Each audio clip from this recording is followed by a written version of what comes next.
আজকে একজনের বার্থডে পার্টিতে এসেছি। বাবার হাত ধরে যাচ্ছি, দেখি কেমন মজা হয়। Wow, Spiderman!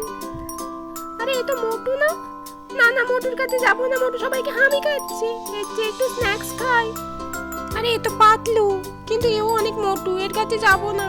বার্থডে বয়কে তো খুঁজে পাচ্ছি না, বরং জুস কাউন্টারটা খুঁজি। ওই তো জুস কাউন্টার। বাবা, একটা জুস এনে দাও না প্লিজ।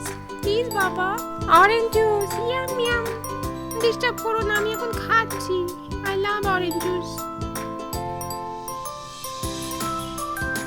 এইবার আইসক্রিমের পালা। Yam yam. একটু শসাও খেয়ে নি। আইসক্রিমে ডিপ করে খেলে আরো টেস্টি লাগবে। ইয়াম। তোমরা কি খাচ্ছ? মাটন ভাত? ছি, আমি বরঞ্চ পাঁপড়টাকে আইসক্রিমে ডুবিয়ে খেয়ে নিই।